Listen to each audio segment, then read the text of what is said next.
এয়া আকাশবাণী গুৱাহাটীৰ মহাবাহু অনুষ্ঠান প্ৰচাৰিত হৈছে FM বেণ্ডৰ 101.6 মেগাহাৰ্টজত, মিডিয়াম ৱেভৰ 411.5 মিটাৰত আৰু 729 কিলোহাৰ্টজত। এতিয়া আগবঢ়াইছো আমাৰ যুৱবাণীৰ পৰা।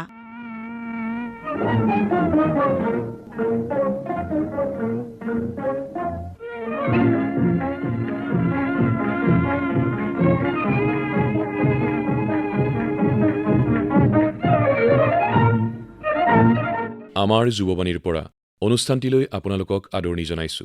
আজিৰ অনুষ্ঠানৰ প্ৰতিভা শিতানত লগ পোৱা হওক নতুন প্ৰজন্মৰ এগৰাকী প্ৰতিশ্ৰুতিসম্পন্ন কণ্ঠশিল্পীক। তেখেতৰ সৈতে কথা পাতিছে স্নেহা পাঠকে। নমস্কাৰ প্ৰিয় শ্ৰোতা, আজিৰ অনুষ্ঠানত উপস্থিত আছে দক্ষিণ কামৰূপ মহাবিদ্যালয়ৰ দুবাৰকৈ শ্ৰেষ্ঠ কণ্ঠশিল্পীৰ খিতাপ অৰ্জন কৰা উদীয়মান কণ্ঠশিল্পী মূৰ্ছনা দাস। মূৰ্ছনা, আমাৰ এই অনুষ্ঠানলৈ আপোনাক স্বাগতম। নমস্কাৰ, বহুত বহুত ধন্যবাদ জ্ঞাপন কৰিছোঁ মোক এখন মঞ্চ প্ৰদান কৰাৰ বাবে। প্ৰিয় শ্ৰোতা, আমি আজি মূৰ্ছনাৰ সৈতে বহুতো কথা পাতিম। আমি অনুষ্ঠানটি আৰম্ভ কৰিব বিচাৰিছোঁ তেখেতৰ কণ্ঠৰ এটি গীতেৰে। আপুনি কি গীত গাব? হয়, অনুষ্ঠানটি আৰম্ভণি কৰিছোঁ মহাপুৰুষ শ্ৰীমন্ত শংকৰদেৱ বিৰচিত এটি বৰগীতেৰে। মোৰ লগত হাৰমনিয়ামত সংগত কৰিছে মোৰ দেউতা লৱকুমাৰ দাসে।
বন্ধু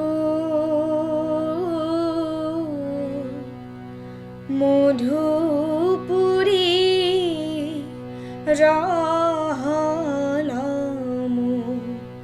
ৰাৰু কাহেনা হেৰিৰ হৰব জীৱন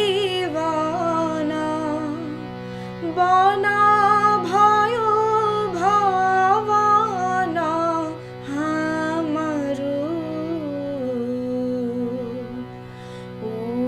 উদ্ধৱ বন্ধু মধুপুৰী ৰহলমু ৰাৰু যাহে বিয়োগাগী অংগতাৱয়া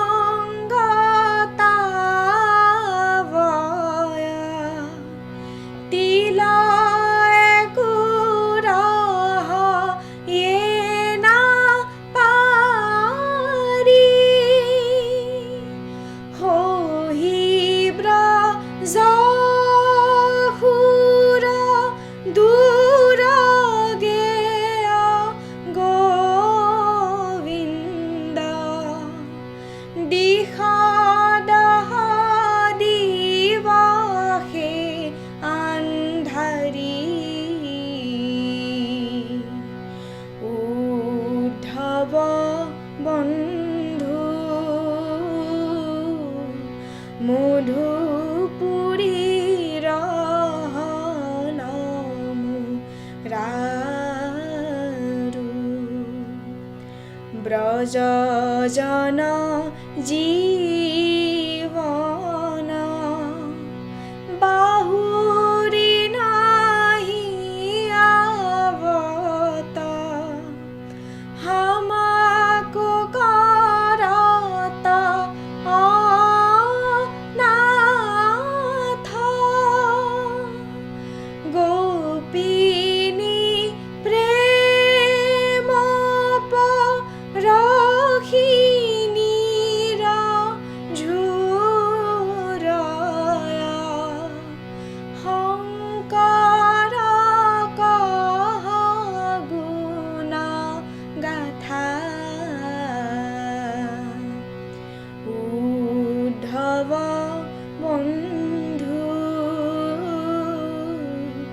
মধুপুৰীৰ ৰাৰু।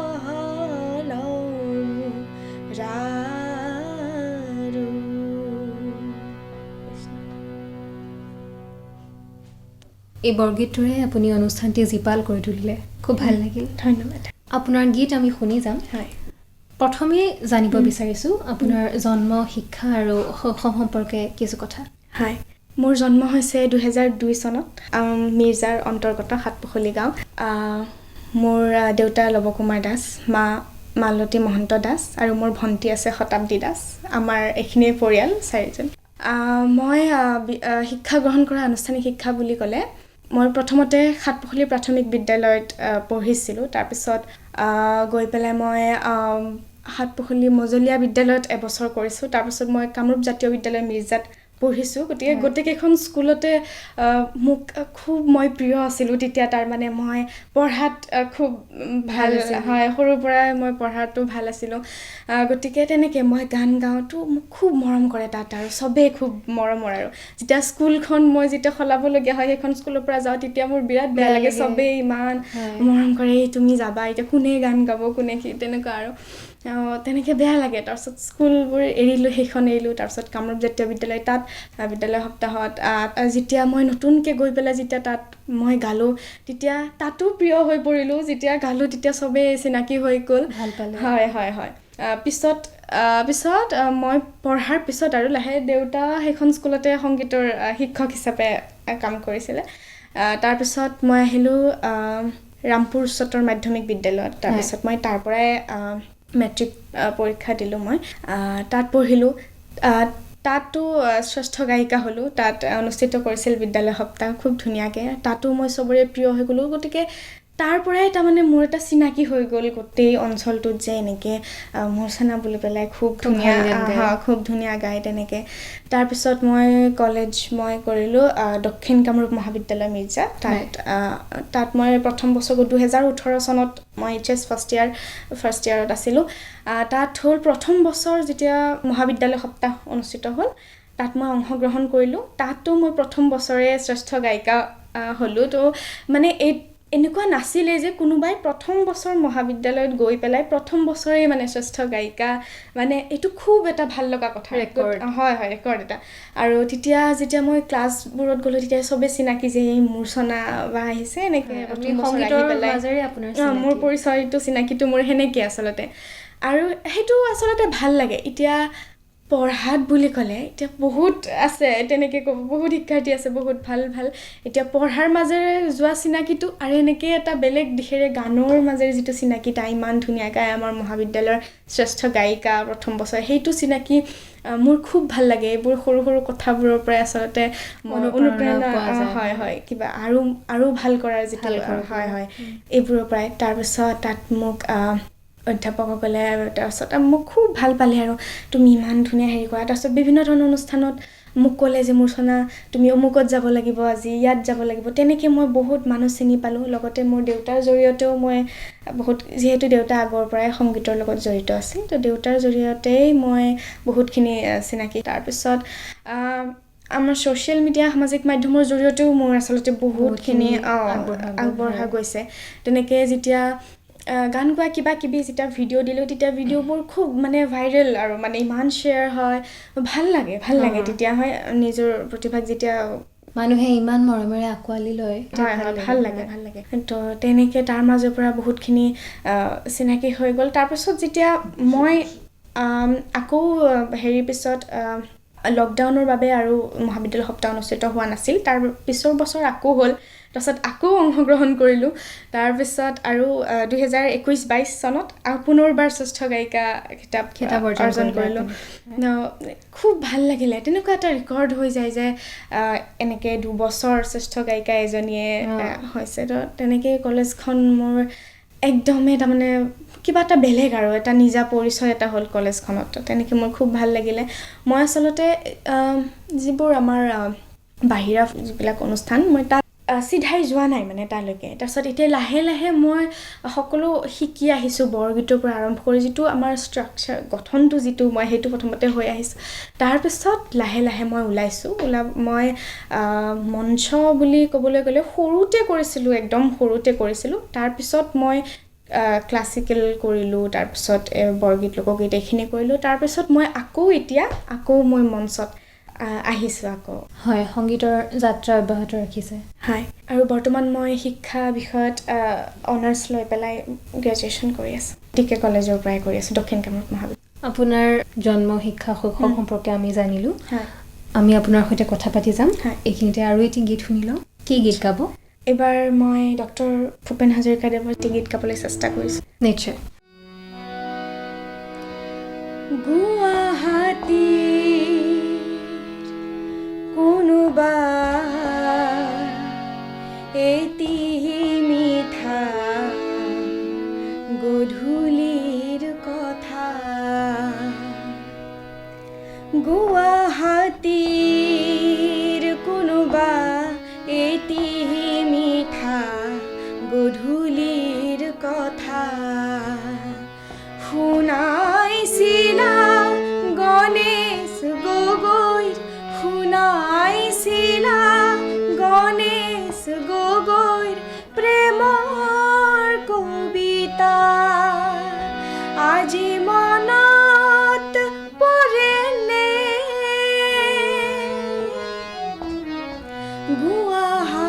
গুৱাহাটীৰ কোনোবা এটি মিঠা গধূলিৰ কথা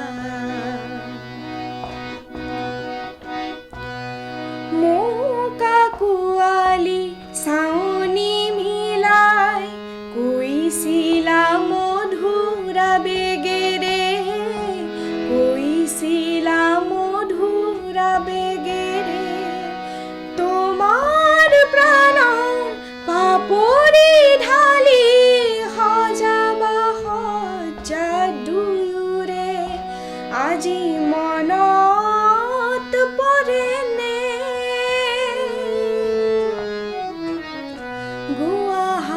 গুৱাহাটীৰ কোনোবা এটি মিঠা গধূলিৰ কথা লুইত বাগৰি বাগৰি লুইত বাগৰি বাগৰি ভৰলো মুখত গধূলি হ'ল ভৰলো মুখত গধূলি হ'ল অস্তাচলৰ দিগন্তত প্ৰতিশ্ৰুতিও বিলীন হ'ল আজি মনত পৰেনে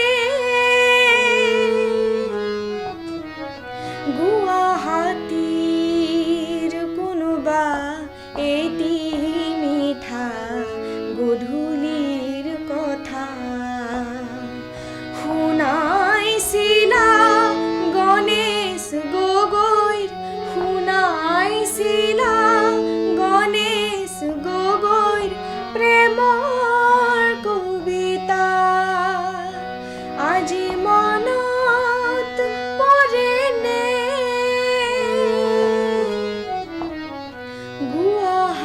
গুৱাহাটীৰ কোনোবা এটি মিঠা গধূলিৰ কথা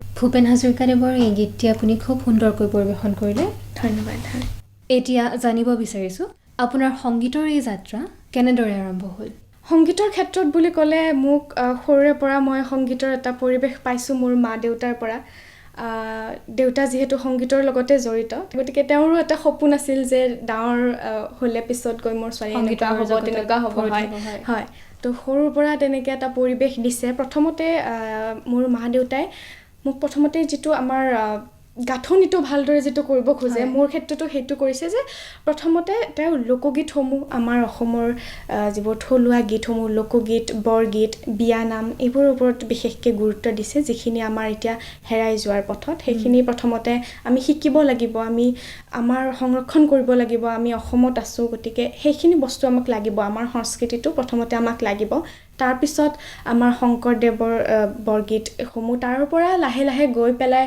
আমি ডক্টৰ ভূপেন হাজৰিকাৰ গীত জয়ন্ত হাজৰিকাৰ গীত দীপালী বৰঠাকুৰ এনেকৈ ডলি ঘোষ বাইদেউৰ গীত তেনেকৈ আমি ক্ৰমান্বয়ে মই এনেকৈ পাইছোঁ ঘৰত মোৰ ভণ্টি আছে গতিকে আমি দুয়োজনীক এনেকৈ আমাক পৰিৱেশটো সৰুৰ পৰাই দিছে সংগীতৰ পোনপ্ৰথমে মোৰ দেউতা মোৰ গুৰু সৰুৰ পৰাই দেউতাই দিছে দেউতাই গোটেইখিনি ক্লাছিকেল মিউজিক হওক আধুনিক এইখিনি গোটেই দিছে তাৰপিছত মই কৰিলোঁ গোবিন্দ ভাগৱতী ছাৰ মই তাত কৰিলোঁ ক্লাছিকেল মিউজিক তেনেকেই মই সংগীতৰ পালোঁ আৰু মানে পৰিৱেশটো সৰুৰ পৰাই পালোঁ তেনেকৈ মই বিভিন্ন প্ৰতিযোগিতাত অংশগ্ৰহণ কৰিলোঁ বহুত সৰুৰ পৰা যেতিয়া মই আচলতে আখৰে চিনি নাপাওঁ তেতিয়াৰ পৰা মই মুখস্থ কৰিছোঁ তাৰমানে শুনিছোঁ আৰু মুখস্থ কৰিছোঁ মোক লিখি দিলে মই চিনি নাপাওঁ মই ইমান সৰু আছিলোঁ তেনেকৈ বিভিন্ন প্ৰতিযোগিতাত মই পুৰস্কাৰ পাইছোঁ প্ৰথম পুৰস্কাৰ মই ক'বলৈ মোৰ ভাল লাগিছে যে মই ক'ৰবাতহে দ্বিতীয় পুৰস্কাৰ পাবলৈ সক্ষম হৈছোঁ আচলতে মই সকলোতে প্ৰথম পুৰস্কাৰ তো আমি তেতিয়া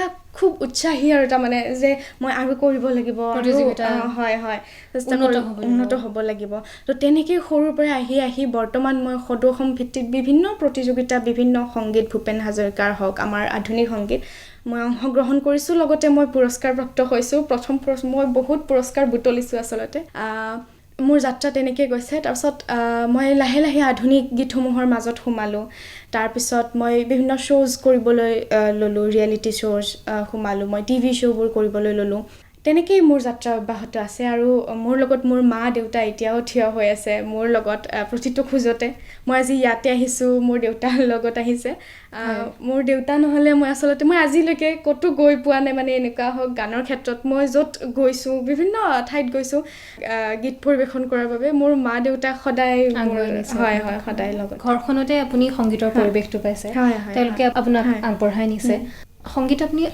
আনুষ্ঠানিকভাৱে শিকিছিলে নেকি হয় মই আনুষ্ঠানিকভাৱে মই ক্লাছিকেল মিউজিক মই কৰিছোঁ মই দুবাৰ মই বি মিউজ কৰিছোঁ ক্লাছিকেল তাৰপিছত মই এম মিউজ কৰি আছোঁ এতিয়া গতিকে মই ক্লাছিকেলি ট্ৰেইনড হয় মই কৰিছোঁ তেনেকৈ লগতে মই মোৰ ঘৰতে আৰোহণ সংগীতাশ্ৰম বুলি মোৰ এখন সংগীতৰ বিদ্যালয় আছে য'ত মই আনুষ্ঠানিকভাৱে শিক্ষা প্ৰদান কৰোঁ হয় তেনেকৈ মই আহি আছোঁ বৰ্তমান এতিয়া সংগীতৰ এই যাত্ৰা আপুনি অব্যাহত ৰাখিছে আপোনাৰ সৈতে আমি কথা পাতি যাম এতিয়া আৰু এটি গীত শুনো কি গীত শুনাব এইবাৰ মোৰ খুবেই প্ৰিয় আমাৰ সকলোৰে শ্ৰদ্ধাৰ দীপালী বৰঠাকুৰ বাইদেউৰ এটি গীত মই চেষ্টা কৰিছোঁ নিশ্চয়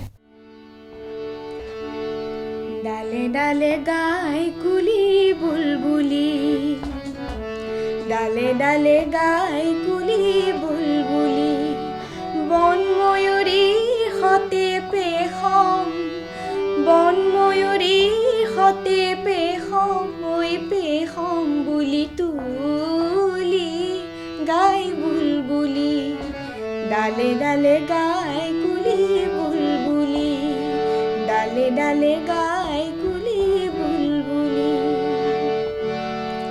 ফাগুনে অগনি জ্বলে পলাশত ৰং ঢালে পলাশত ৰং ঢালে পচুৱাৰ হতে গছে পাতে হালে জালে চঞ্চল গাভৰুৰ খোপা চঞ্চল গাভৰুৰ খোপা ঐ খোপা যাই খুলি গাই বুলবুলি ডালে ডালে গাই কুলি বুলবুলি ডালে ডালে গাই কুলি বুলবুলি মন নাচে হিয়া যাচে ৰঙতে ৰাঙলী কইনা সাজোন কাছে মন নাচে হিয়া যাচে ৰঙতে ৰাঙলী কইনা সাজোন কাছে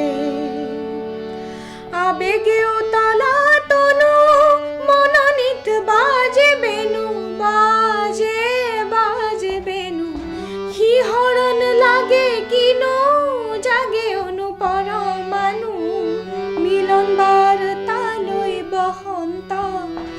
মিলন বাৰ্তালৈ বসন্ত বসন্ত আহিল বুলি গাই বুলবুলি ডালে ডালে গাই কুলি বুলবুলি ডালে ডালে গাই কুলি বুলবুলি বন ময়ূৰী সতে পেখম বন ময়ূৰী সতে পেখম ঐ পেখম বুলি তুলি গাই বুলবুলি ডালে ডালে গাই কুলি বুলবুলি ডালে ডালে গাই কুলি বুলবুলি ডালে ডালে গাই কুলি বুলবুলি।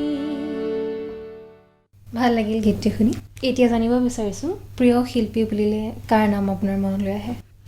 আচলতে প্ৰিয় শিল্পী বুলি ক'লে কোনোবা এজনৰ নাম ল'বলৈ আচলতে খুব টান হয়।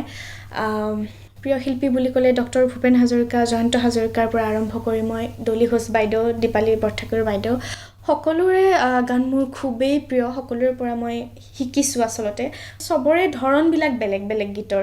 ডক্টৰ ভূপেন হাজৰিকাৰ গীতৰ পৰা মই বহুতখিনি কথা শিকিছোঁ। তেওঁক মই খুব শ্ৰদ্ধা কৰোঁ। লগতে জয়ন্ত হাজৰিকাদেৱ, দীপালী বৰঠাকুৰ বাইদেউ, ডলি ঘোষ বাইদেউ, আমাৰ মন্দিৰা লাহিৰী বাইদেউ, পাৰ্বতী প্ৰসাদ বৰুৱাৰ গীত, মই গোটেইখিনি গীতেই মোৰ খুব প্ৰিয়। মই সদায় শুনো, মই তেওঁলোকৰ পৰা মই সদায় শিকোঁ। গতিকে প্ৰিয় বুলি ক'বলৈ সঁচাই এজনৰ নাম ল'বলৈ খুব টান হয়। আপোনাক যদি মই সোধোঁ যে আপোনাৰ প্ৰিয় শিল্পীৰ এটি গীত গাই শুনাওকচোন, আপুনি কাৰ গান গাব? প্ৰিয় শিল্পী বুলি ক'লে মই জয়ন্ত হাজৰিকাদেৱৰ, তেখেত মোৰ খুব প্ৰিয়। গতিকে মই তেখেতৰে গীত গাম প্ৰিয় শিল্পী বুলি ক'লে। ঠিক আছে, তেন্তে এইবাৰ জয়ন্ত হাজৰিকাদেৱৰ এটি গীত আপোনাৰ কণ্ঠত শুনো। হয়। মনৰ বাতৰিবোৰ ফুলৰ পাপৰি হৈ যদি সৰি যায়,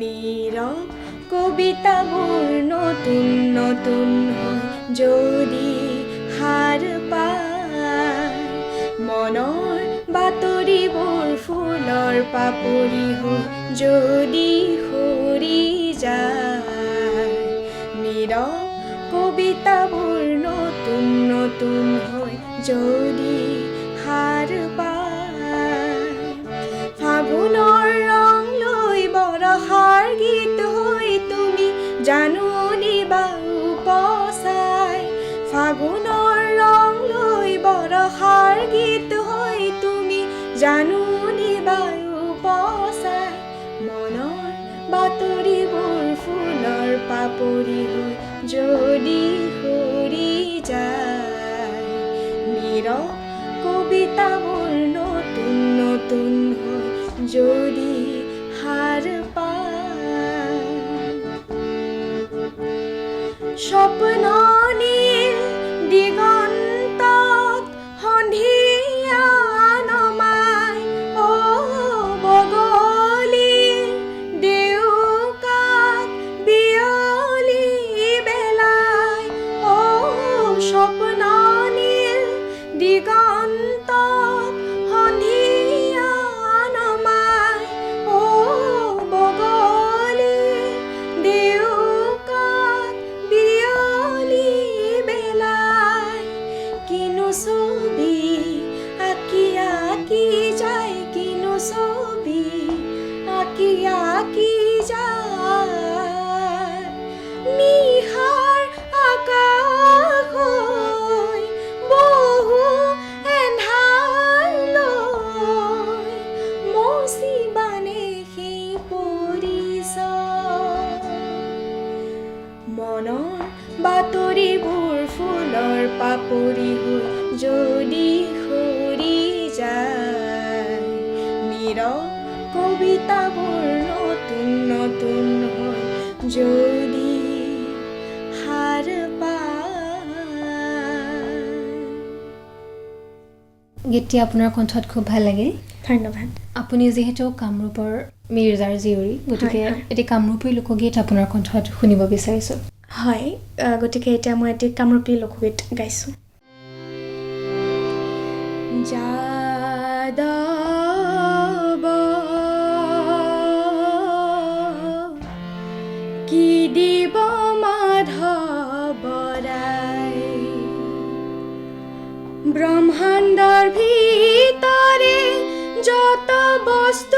আছে ব্ৰহ্মাণ্ডৰ ভিতৰে যত বস্তু আছে সবেও তোমাতে পাই হে যাদৱ কি দিব মাধৱ বৰাই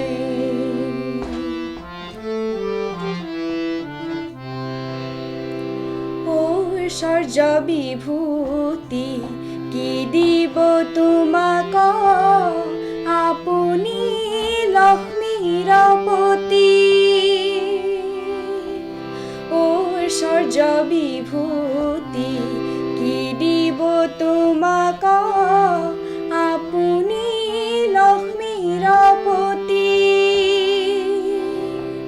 কিবা স্তুতি নাতি কৰিব তোমাক কিবা স্তুতি নাতি কৰিব তোমাক যাৰ ভাজা সৰস্বতী হে যাদৱ কি দিব মাধৱ বৰাই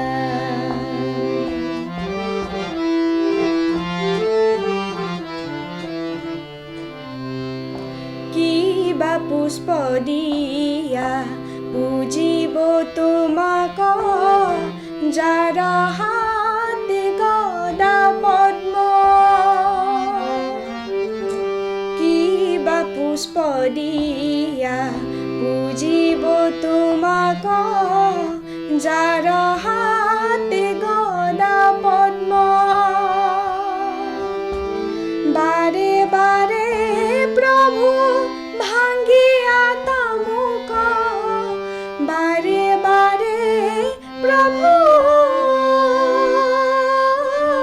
ভাঙ্গিয়া তামুক ইবাৰ নকৰা ছদ্ম হে যাদৱ কি দিব মাধৱ বৰাই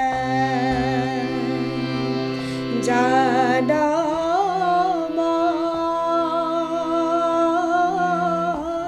কি দিব মাধৱ বৰাই কি দিব মাধৱ বৰাই কি দিব মাধৱ বৰাই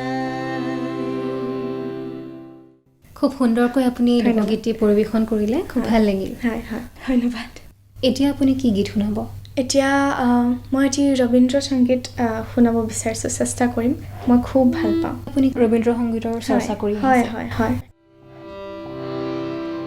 ভালোবেসে সখী নিভৃতে যতনে আমার নামটি লেখো তোমার মনের মন্দিরে ভালোবেসে সখী নিভৃতে যতনে আমার নামটি লেখো তোমার মনের মন্দিরে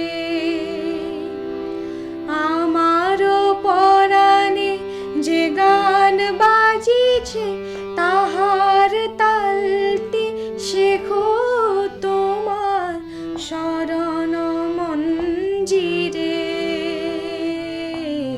ভালোবেসে সখী নিভৃতে যতনে আমার নামটি লেখো তোমার মনের মন্দিরে ধরিয়া রাখিও সোহাগে আদরে আমার মুখর পাখি তোমার প্রাসাদ প্রাঙ্গণে মনে করে সখী বাঁধিয়া রাখিও আমার হাতর রাখি তোমার কনক কঙ্কনে ভালোবেসে সখী নিভৃতে যতনে আমার নামটি লেখো তোমার মনের মন্দিরে আমার পরাণে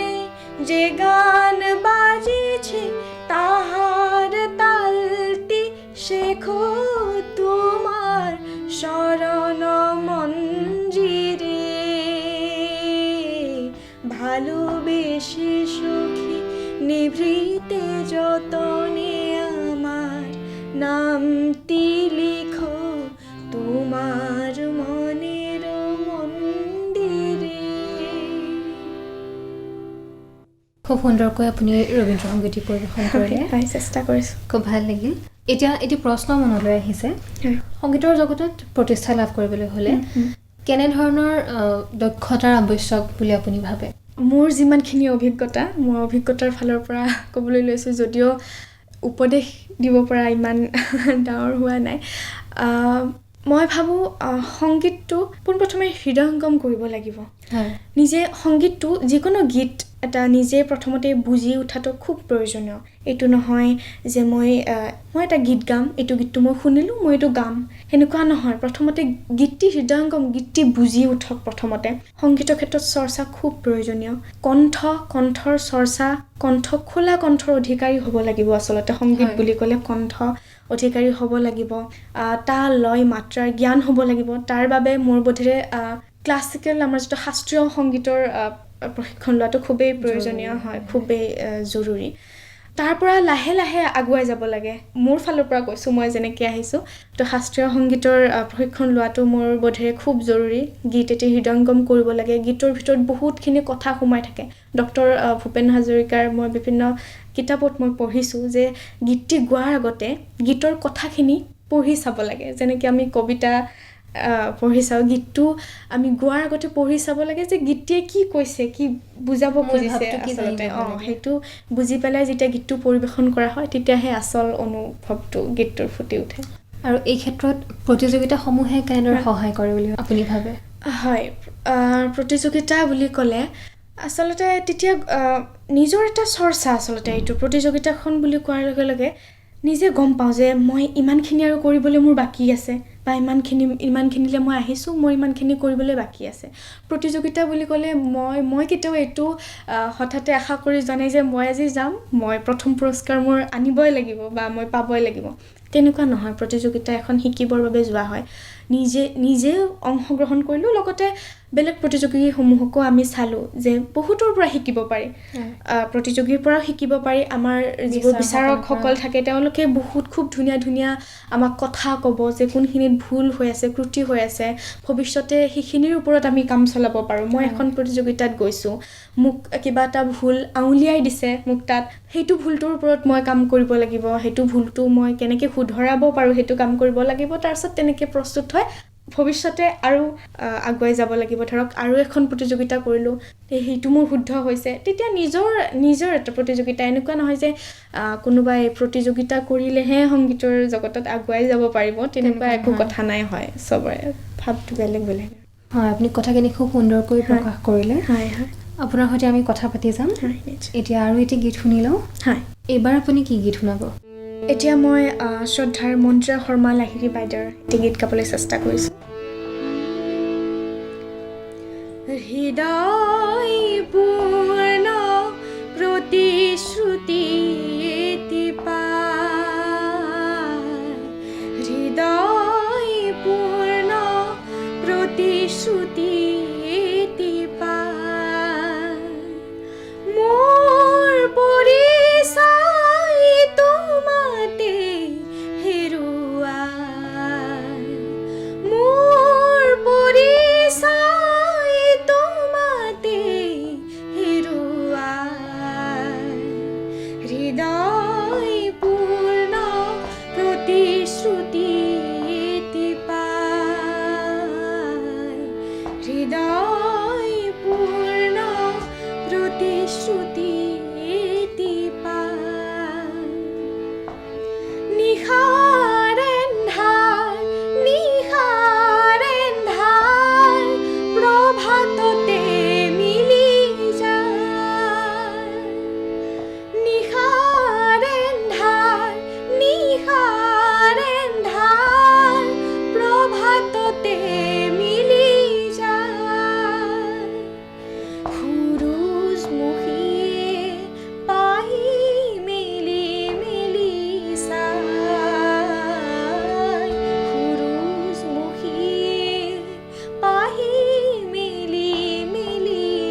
জীৱন প্ৰাংগণ আলোকেৰে উজ্বলাই, জীৱন প্ৰাংগণ আলোকেৰে উজ্বলাই,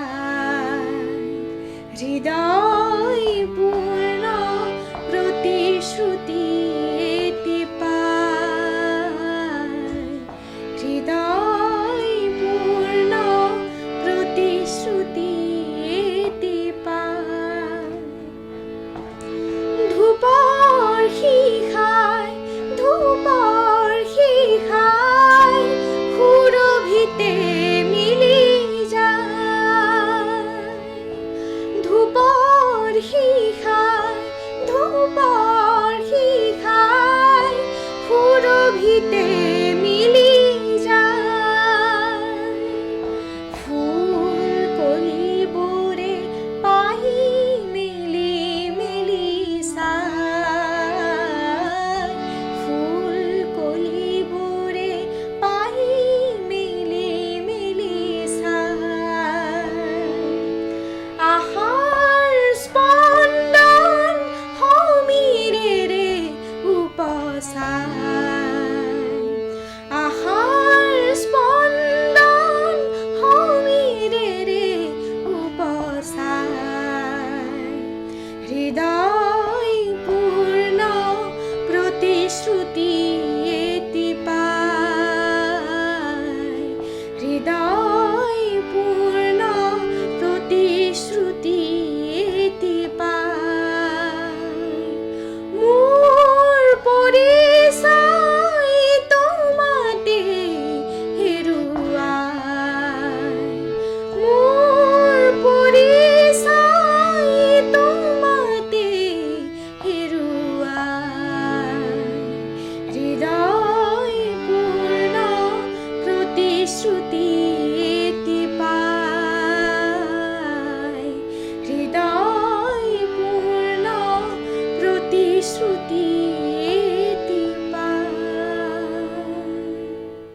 মন্দিৰা শৰ্মা লাহিৰী বাইদেউৰ এই সুন্দৰ গীতটি আপোনাৰ কণ্ঠত খুব ভাল লাগিল। হয় হয়। এইবাৰ জানিব বিচাৰিছোঁ, সংগীতৰ উপৰিও আন কি বিষয়ত আপোনাৰ ৰাপ আছে? সংগীতৰ উপৰি মই পঢ়ি আচলতে ভাল পাওঁ বুলি ক'লে হয় নহয় তেনেকুৱা হয়। পঢ়ি মই ভাল পাওঁ, কিন্তু পঢ়ি বুলি ক'লে সংগীতৰ লগত জড়িত বিষয়বিলাকে মোৰ পঢ়া যায় আচলতে।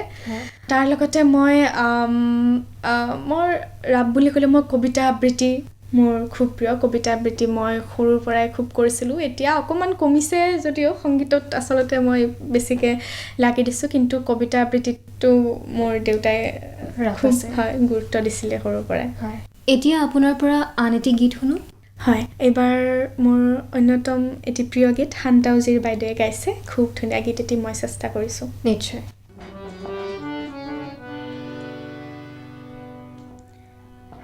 এতিয়া বহুত ৰাতি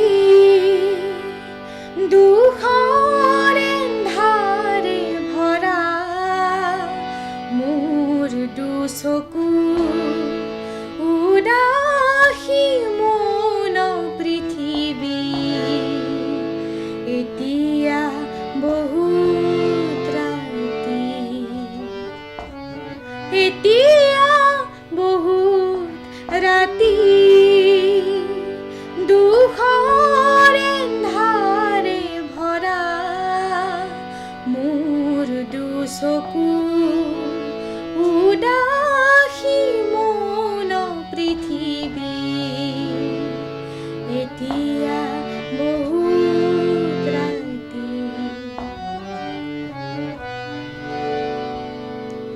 পায়ো হেৰুৱালো আশাৰে ভৰা জীৱনৰ সপোন সোণালী, পায়ো হেৰুৱালো আশাৰে ভৰা জীৱনৰ সপোন সোণালী, নাজানিলো যে তুলিৰে খেলা ঘৰ অজানিতে যাব ভাঙি, এতিয়া বহুত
খুব ভাল লাগিল গীতটি। এতিয়া আমি আহি অনুষ্ঠানৰ প্ৰায় শেষ পৰ্যায়ত উপনীত হৈছোহি। হয় শেষত আপোনাৰ পৰা জানিব বিচাৰিছোঁ আপোনাৰ ভৱিষ্যত পৰিকল্পনা সম্পৰ্কে। ভৱিষ্যত পৰিকল্পনা বুলি ক'লে মই আচলতে সংগীতৰ লগতে মোৰ পঢ়াখিনিও মই একেলগতে সমানে নি আছোঁ। গতিকে সংগীতৰ ক্ষেত্ৰত ভৱিষ্যত বুলি ক'লে মই সদায় চেষ্টাটো অব্যাহত ৰাখিম। ধুনীয়া গীত মই অসমবাসীক উপহাৰ দিয়াৰ বাবে চেষ্টা কৰিম। আচলতে মই গীতৰ ভাল ভাল কাম কিছুমান হাতত ল'ম বুলি মই ভাবিছোঁ। কামৰূপী লোকগীতসমূহ মই ৰক্ষাৰ ক্ষেত্ৰতো মানে মই কিছুমান কামৰূপী লোকগীতৰ ওপৰত কাম কৰিম, যাতে গীতখিনি হেৰাই নাযায় ভৱিষ্যতে। তাৰ কাৰণে মই চেষ্টা কৰিম যিখিনি গীত আমাৰ অসমীয়া সংস্কৃতিৰ হেৰাই যাবলৈ উপক্ৰম হৈছে তাক যাতে মই অলপ হ'লেও ধৰি ৰখাত সহায় কৰিব পাৰোঁ। হয়, পিছৰ প্ৰজন্মৰ হয় ভৱিষ্যত প্ৰজন্মৰ। আৰু লগতে মই যিহেতু প্ৰফেশ্যনেলি এইবাৰ ওলাইছোঁ, এইবাৰ মানে মই যোৱা বছৰৰ পৰা ওলাইছোঁ, গতিকে মই এই ক্ষেত্ৰখন সংগীতৰ জগতখনত মই ভৱিষ্যতলৈ থাকিম। বিভিন্ন ধৰণৰ ফাংচন হওক বা মই মই যিহেতু সংগীত শিক্ষা দিয়া বুলি ক'লোঁ, মোৰ নিজৰ সংগীত বিদ্যালয়, মোৰ দেউতাৰ সংগীত বিদ্যালয়, মই তাত শিকাওঁ আৰোহণ সংগীতাশ্ৰম। এতিয়া মই সেইখন মই আগন্তুক দিনত আৰু ডাঙৰ প্ৰসাৰ কৰাৰ মই সেইটো চেষ্টা কৰিম, যাতে মই আৰু শিক্ষাৰ্থী সামৰিব পাৰোঁ, বিভিন্ন ধৰণৰ তেওঁলোকক জ্ঞান প্ৰদান কৰিব পাৰোঁ। মই ক'লোৱেই হেৰাই যোৱা যিখিনি সংস্কৃতি তেওঁলোকক যাতে সেইখিনি জ্ঞান প্ৰদান কৰিব পাৰোঁ, যাতে ভৱিষ্যতে তেওঁলোকে সেইখিনি ধৰি ৰাখিব পাৰে। হয়, অৰ্থাৎ নিজে সংগীতৰ চৰ্চা কৰাৰ উপৰিও সংগীত শিক্ষা প্ৰদানৰ জৰিয়তে আমাৰ থলুৱা গীত মাতসমূহ ভৱিষ্যত প্ৰজন্মলৈ আগবঢ়াই দিয়াৰ কথা আপুনি ভাবিছে। খুব সুন্দৰ পৰিকল্পনা। এই পৰিকল্পনাত আপুনি সফল হওক, তাৰ বাবে আমাৰ শুভেচ্ছা আপোনাৰ লগত সদায় আছে। বহুত বহুত ধন্যবাদ। ইমান ব্যস্ততাৰ মাজতো আপুনি আমাক ইমানখিনি সময় দিলে, তাৰ বাবে আপোনাক ধন্যবাদ। হয়, প্ৰিয় শ্ৰোতা, ইয়াৰ লগে লগে মূৰ্ছনা দাসৰ কণ্ঠৰ এটি গীতেৰে আমি অনুষ্ঠানটি সামৰিছোঁ। নমস্কাৰ। तेरे बिना जिंदगी से कोई शिकवा तो नहीं, शिकवा नहीं, शिकवा नहीं, शिकवा नहीं। तेरे बिना जिंदगी भी लेकिन जिंदगी तो नहीं, जिंदगी नहीं, जिंदगी नहीं, जिंदगी नहीं। तेरे बिना जिंदगी से कोई शिकवा, तुम जो कह दो तो आज की रात चांद डूबी तो नहीं, रात को रोक लो। तुम जो कह दो तो आज की रात चांद डूबी तो नहीं, रात को रोक लो। रात की बात है और जिंदगी बाकी तो नहीं, तेरे बिना जिंदगी से कोई शिकवा तो नहीं, शिकवा नहीं, शिकवा नहीं, शिकवा नहीं। तेरे बिना जिंदगी भी लेकिन जिंदगी तो नहीं, जिंदगी नहीं, जिंदगी नहीं, जिंदगी नहीं। तेरे बिना जिंदगी से कोई शिकवा। ইমান পৰে শ্ৰোতাসকলে নতুন প্ৰজন্মৰ এগৰাকী প্ৰতিশ্ৰুতি সম্পন্ন কণ্ঠশিল্পী মূৰ্ছনা দাসৰ সৈতে স্নেহা পাঠকৰ কথোপকথন শুনিলে।